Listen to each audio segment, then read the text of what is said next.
Yeah, we know the opponents the Browns will play next season. We don't know the order, we don't know the schedule, but the opponents have been set by the final standings being revealed. Let's go through the home games the Browns have in 2025. They have 9 home games this year. Obviously, Look at that home schedule.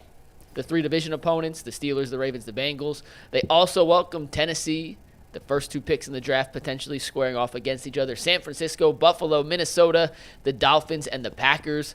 All to Cleveland. That's a gauntlet in its own right. Let's see the road games, then we'll go back and look at the splits here. You have the 3 division opponents, the Raiders, the Jets, the Patriots, the Lions, and the Bears on the road. Well, those are the 17 games. What's your thoughts on the slate of opponents? So what stood out to me is the teams that I think of as bad teams, and the Browns are one of them right now, but the Browns are playing 5 bad teams, or at least teams I think are going to be bad next year. And 4 of those games are on the road, which I don't know if that's a good thing or not. Like the Raiders, the Jets, the Bears, and the Patriots. The only bad team they have at home is Tennessee. I mean, bring up that home schedule again, Mike. This home schedule on paper, and again, who knows from year to year. Man, that whole schedule look that hard. is brutal. Because they get, usually there are 3 games that you get the benefit of being last place. Unfortunately for the Browns, the Niners finished in last. So you know what I think about? They're playing the Niners, who you assume will be a whole lot better next year. You know what I think about when I look at that? Yeah.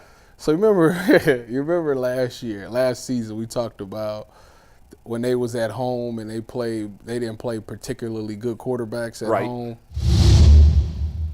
That's not the case here. They flipped that. So they got some stuff to prove because we don't know who the Browns are.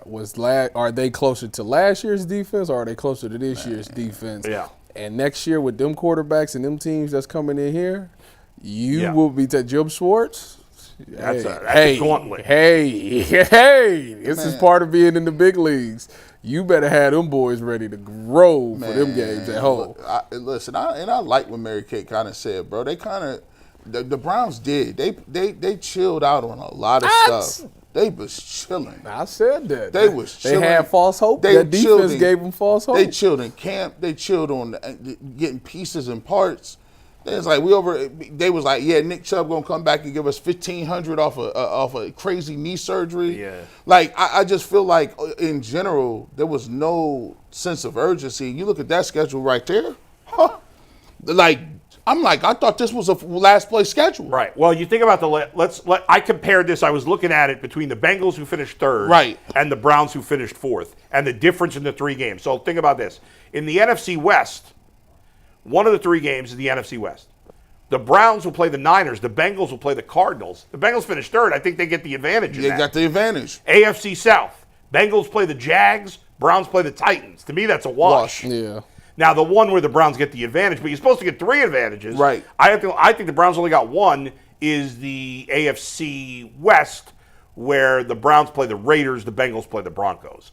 But that's it. I mean, you combine those 3, I don't know that the Browns have any easier of a schedule than the Bengals do, even though they finished 4th. So just didn't work out well. And then the Browns, get that quarterback right. And then the Browns, they struggle because the Bengals.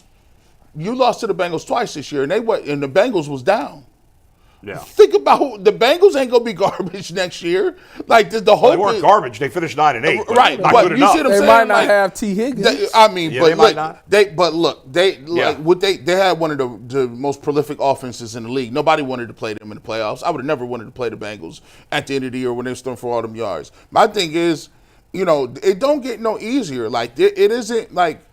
I'm thinking, you might get the first pick, stockpile some people, get some. Nah, their schedule is tough. It's very tough, especially you get the NFC North. NFC North might be the best league in football. Right. You got the Vikings, the Lions, and the Packers. Yeah. Yeah, so it's NFC North and AFC East, which also has 3 good teams. Yeah. Well, no, that's not true. The Bills and the Dolphins. Dolphins, who knows? But the Patriots might be better. Drake May was pretty good as a rookie. Mike Vrabel will be coaching them. So I don't know who the Jets quarterback's going to be.